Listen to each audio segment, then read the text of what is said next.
Hi, good day, everyone. My name is Bruchel Ryud, and today I'll be a moderator for our forums today. For our topic of discussion today, we'll be talking about the impact of social media on youth mental health. So, what is social media? So, as everyone knows, social media is something that we cannot live without these days, right? Everyone owns a social media account, and then they have the social media where they use it daily in their life, where this social media actually becomes something that is very like crucial for us to use in our daily basis, right? Social media actually significantly shapes how youth mental health is now, and it offers both emotional support and harmful exposure. While social media is known that as it while social media is known that it can connect and empowers people, but also the excessive or unregulated use can actually lead to many problems like anxiety, low self-esteem, and academic distraction. So as for our forum today, we'll be having 4 rounds of questions for each panelist. Before we move further to our forum today, I'd like to introduce everyone. We have Ariesya, Nadhira, we have Atiqah, Farhah, we have Farah, Izzati, and as well as Nurul, Natasha for our panelists today. In the final segments, in the closing segments for our forum, I'll be thanking each and every one of you, and I'll also mention what are the things that we have learned together today, and what are the things that we have gained as a new knowledge from our discussion today, right? So let's just directly move and dive into our forum, shall we? All right, for our first panelist, all right, so how can online communities actually support and provide emotional support for people, especially during the tough times?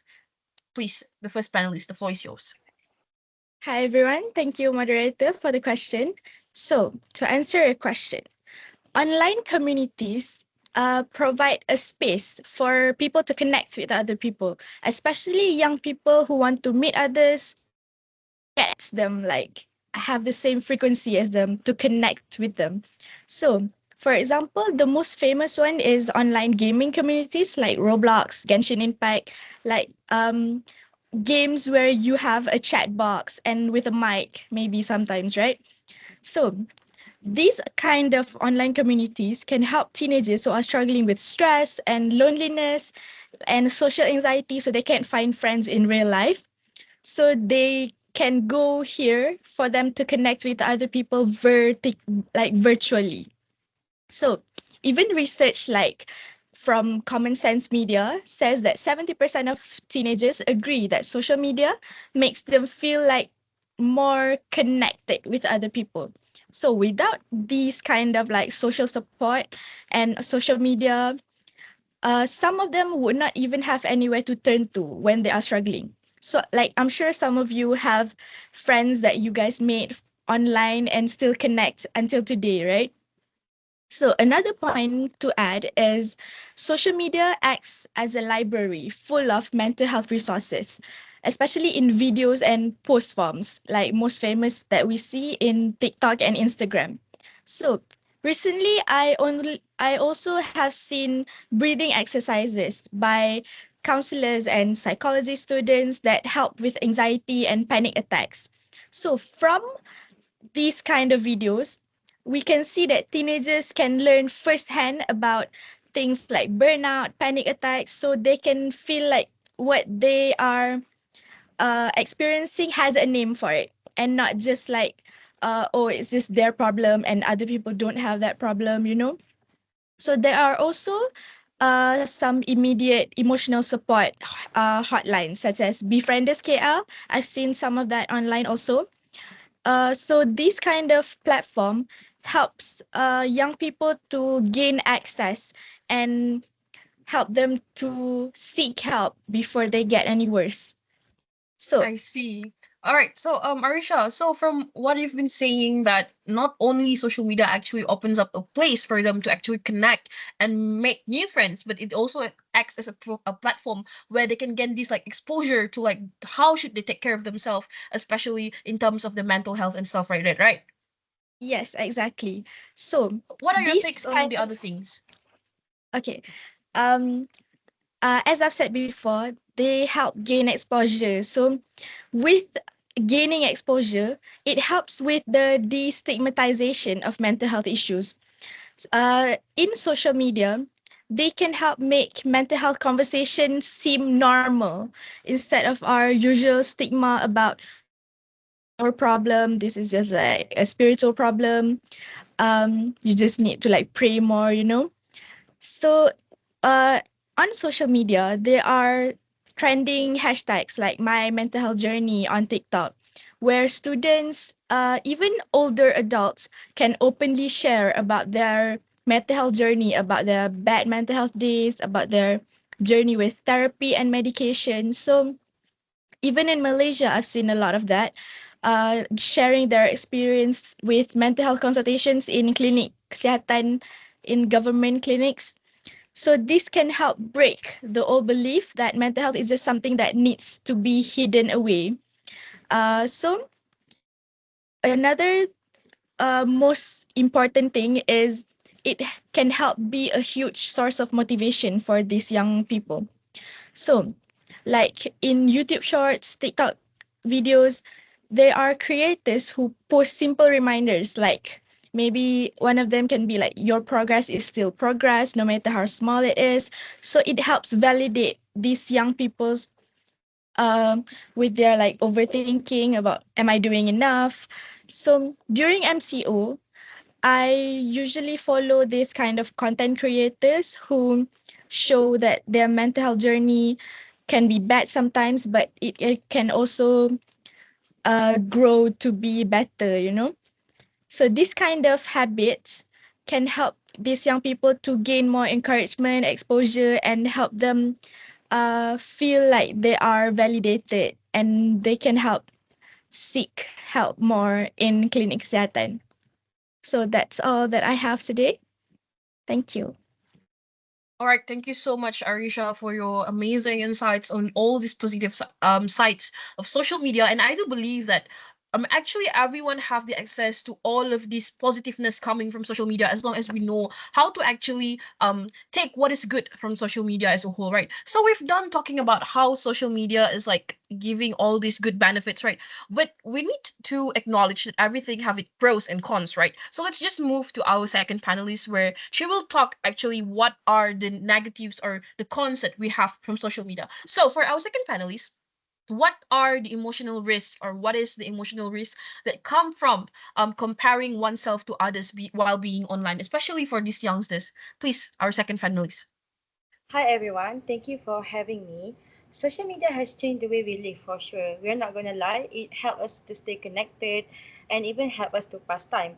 But come social media as we know, it has the positive side, but with positive side, it always comes with the negative side. Back to the question just now, how does social media affect our health emotionally and mentally?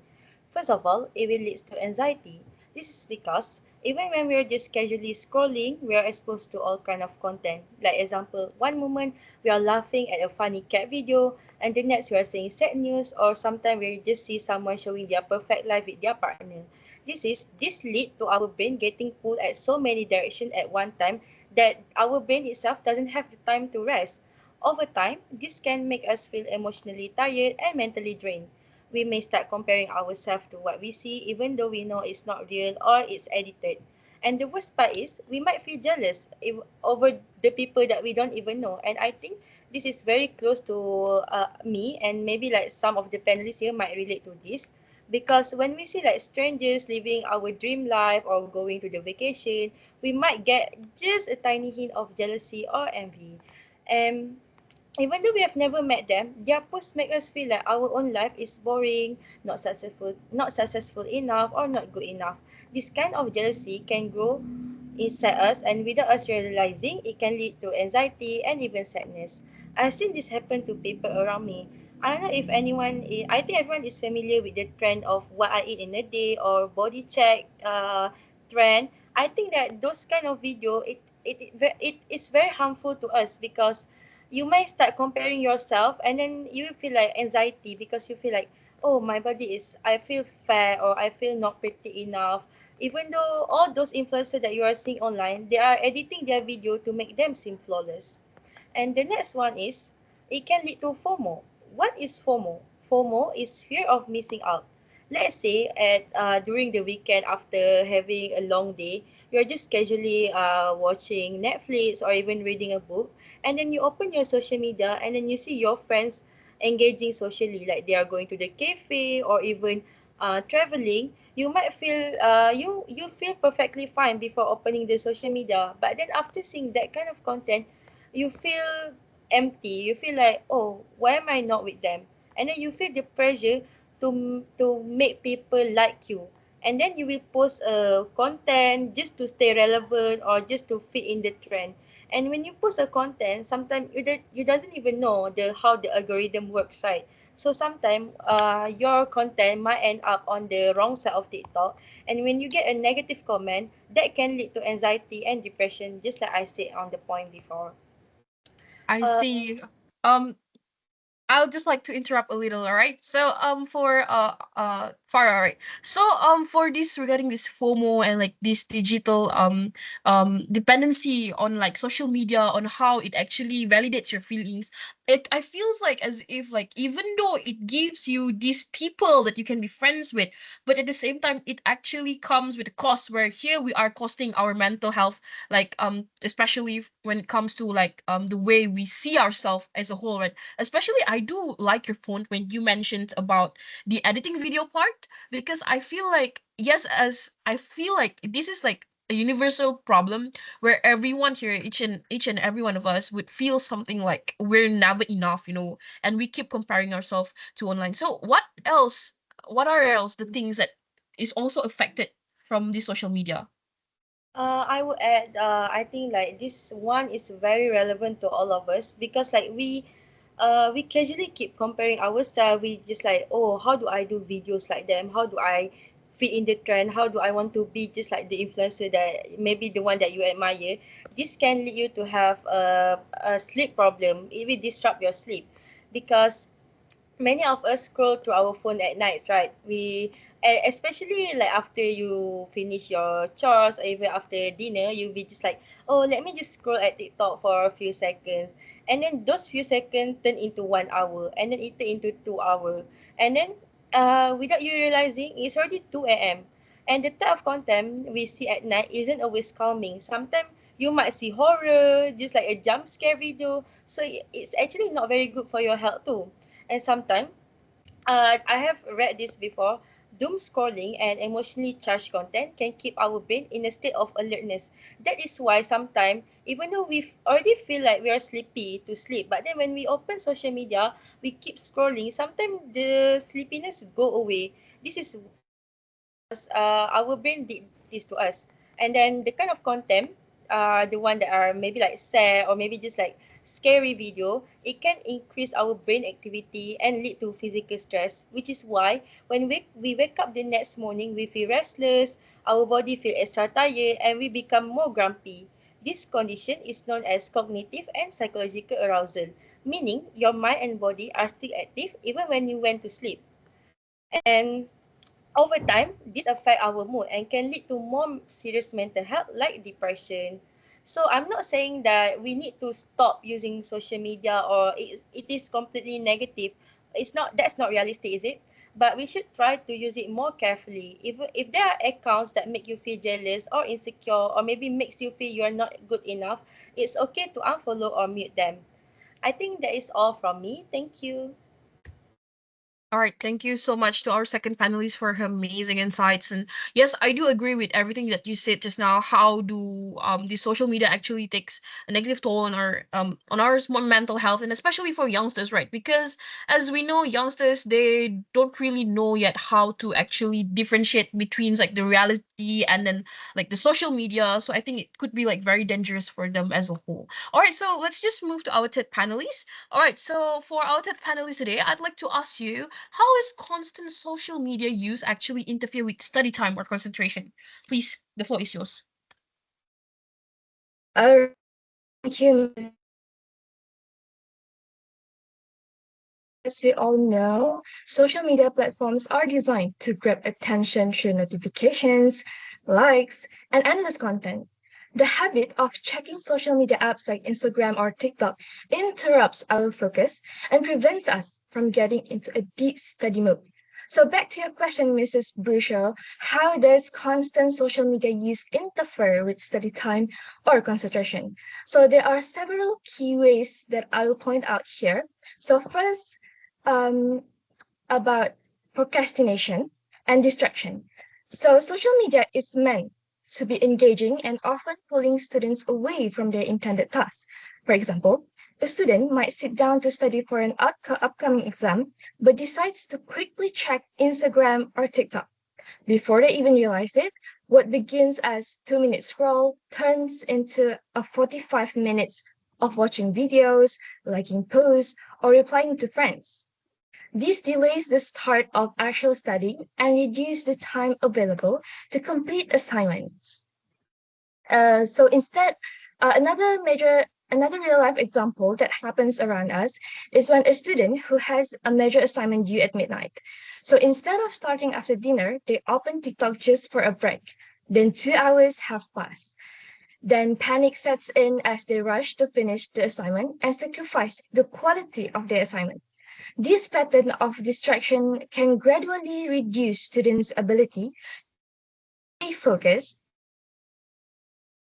There are also so many articles and studies that I've read that highlighting how social media can cause tiredness and decrease concentration, ultimately affecting academic productivity. They also mention that students should practice some good habits such as creating more structure and mindful approach to social media. So next, multitasking and cognitive overload. Many students try to study while checking their phones, replying to WhatsApp, as I mentioned earlier, or watching YouTube in the background. While it may seem like they are getting more done, this multitasking actually overwhelms the brain. So why? Constantly switching between tasks interrupts the brain's ability to process information and reducing our learning effectiveness. We can see this happens around us, maybe your roommates, maybe my roommates. So, which is when a student writing an essay while texting their friends, they may forget the point they were writing about. This will resulting in disjoint ideas and a lower quality essay. They also take longer to finish because of the mental switching between tasks. Although students may believe they are managing their time well by studying while using social media, this habit actually leads to reduced mental focus. It is confirmed by research that frequent multitasking causes mental fatigue and lower cognitive performance. I see. All right. Thank And you. yeah, Can I interrupt a little? Yeah. sure. Okay. So, yeah, you talk about like reduce cognitive effectiveness. I'm so sorry. Yeah, reduce cognitive effectiveness, and also how these like actually reduce the time availability for all of these students, right? Have you personally experienced this in your daily life where you feel like you're supposed to do something, but then you just found yourself scrolling on your bed and then, like doing something that you're supposed to do? What do you think about it? Yeah, actually, Mrs. Bruchel, I did do that. Like along my study journey, I've done that a lot too. And I learned it the hard way that way multitasking will just reducing the quality of my own work. So this leads to another point that I want to mention, which is multitasking and cognitive overload. So many students they try to study while checking their phones, like I mentioned earlier, and this will lead to another point. I'm so sorry. My last one is actually this multitasking could actually lead to mental health issue, which affecting our focus. So, as stated by panel 2 earlier, social media would increase mental health issues, which severely impair concentration. So, seeing curated or often unrealistic portrayals of other people's life can lead to feelings of low self-esteem and social anxiety. These emotional struggles directly impact students' ability to concentrate in class or retain information during revision. For an instance, a student who constantly sees peer posting achievements or perfect photos may begin to feel like they are falling behind, leading to anxiety and self-doubt. So when it's time to study, their mind is overwhelmed by these feelings and making it hard to focus. This claim is backed by several reviews that I read, which reveals that heavy users of social networks frequently report elevated levels of stress, anxiety, and depression. So these negative emotions not only persist but also erode students' ability to concentrate and stay engaged cognitively. So that's all from me. Thank you. Thank you so much, Miss Atika, for your amazing insight also on these. And yeah, I do like when you mention about the grumpiness, and then how you mention about like how all of these stuff, distraction, procrastination, and stuff like that. Because I feel like everyone here relates to us being procrastinating, right? So let's just move. Like we've done talking about all of these pros and cons. Maybe there should be like a solution, or like how should we actually solve this problem. So let's just move to our last panelist. All right, so our last panelist today, Natasha. So what do you think about like how do healthy habits can actually help youth use social media more mindfully in this era, please? So, thank you, Miss Bruchel, for the question. It's actually an interesting question because before this, we've shared the positive impact, the negative impacts. Now, I would like to present the solution and its responsible use. So, here there are three key points that I would like to address. First and foremost, I would like to give solution by having a digital literacy education. One of the most important solutions that we can adopt is strengthening digital literacy education. From the article that I've read before, it's not just about the internet actually. It's about helping students question and evaluate what they see online. So, from what I've been saying here, you can see this is the role of the schools, right? When young people can spot misinformation and think critically about content, they're more likely to make safe, informed choices and protect their mental well-being as a whole.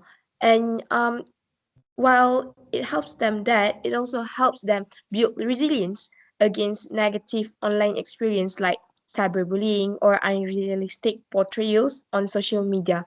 You know, these days we can see there are a lot of cyberbullying going around on the internet, on the social media platforms such as Instagram, Facebook, and what do they call what makcik bawang.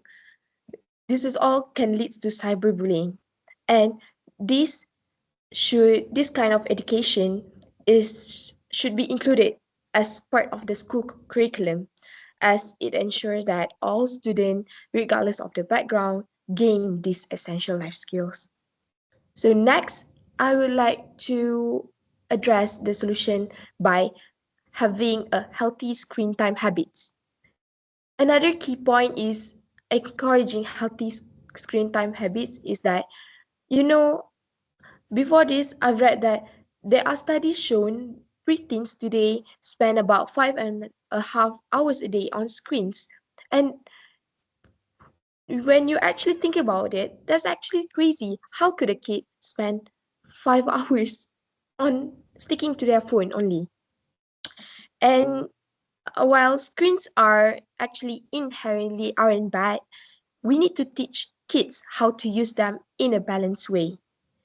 Simple strategies like using timers, setting screen free zones at home, or even doing digital detoxes can make a big difference. These habits not only improve focus and sleep, but it should also create a space for physical activity and real life interactions. Over time, building consistent routines and reduce emotional reliance on screens, especially when children use devices to cope with like a thing like stress or boredom. And this actually leads to my third point. The last, but definitely not least, is the family support system. You know, family actually plays a big role in this. As I've read from this one article, it's up to the families to set limits. Their own families, their own rules, right?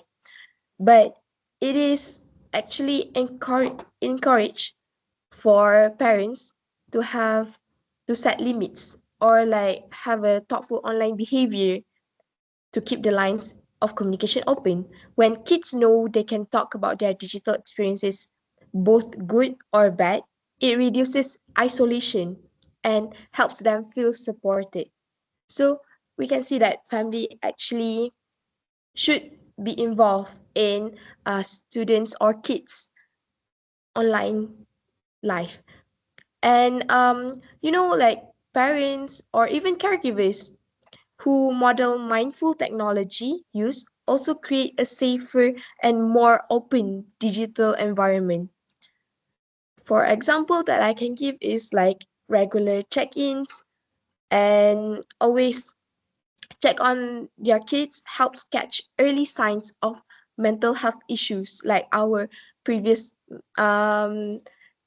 our previous panelists mentioned how apa tu I'm sorry, how social media can can affect students or kids' mental health issues. And in short, building trust within families is one of the most effective ways guide guide youth toward healthy and responsibility of technology. So together, by promoting awareness, education, and also supportive environments, we can empower our community to foster a healthier and more responsible digital habits. All right, I see. Thank you so much, Natasha, for your amazing insights on the solutions of how can we use social media more mindfully. So I feel like everyone have mentioned their part, and for our final panelists, for our last panelist just now, she mentioned as a whole how should we actually solve this problem and how to actually use it in a more responsible way, right? So let's just look back to what we've mentioned today, what we've talked and discussed in our forum today, right? So let's just move back to our first panelist where she mentioned about how do people or like all these youngsters can find like online communities, they can find make new friends, they can also like get access to like online resources on these mental health things and stuff like that, and also how social media helps with this destigmatizations of mental health issues and yada yada yada, right? So amazing, brilliant. Let's just move to our second panelist where she mentioned about how do actually social media also gives us the increased anxiety, the FOMO, and all the stuff, right. And I think that this is something that people nowadays like really actually experience because I've been hearing FOMO everywhere, right? So last but not least, we're talking about like the engagement. How do this actually affect our daily life where we don't know what to do and then we cannot control ourselves because like when we look back to social media, it does definitely leave a harm where it distracts us and it makes us lose control over ourselves, especially for youngsters because they might have not uh they maybe not have that great self-control yet, right, over what they've been using, what they're engaging with. And then the final panelist mentioned about how important it is for families to actually be supportive throughout this entire thing of using social media, where these youngsters, they should know how to actually control themselves, where their families should support them, and how the regular checkings and then like following them on maybe like Instagram, TikTok, and moderating whatever they're posting is a way for us to actually solve whatever problems that might arise from the social media, right? So thank you everyone for our amazing views, your amazing insights and discussion today. I'd like to thank personally everyone for your time today. And yes, that is all for today's forum. Thank you everyone. Back to you, Miss Moderator. So we truly hope that this conversation has opened our community's eyes that the fact that there are many meaningful action that we can take together to address this issue. Thank you.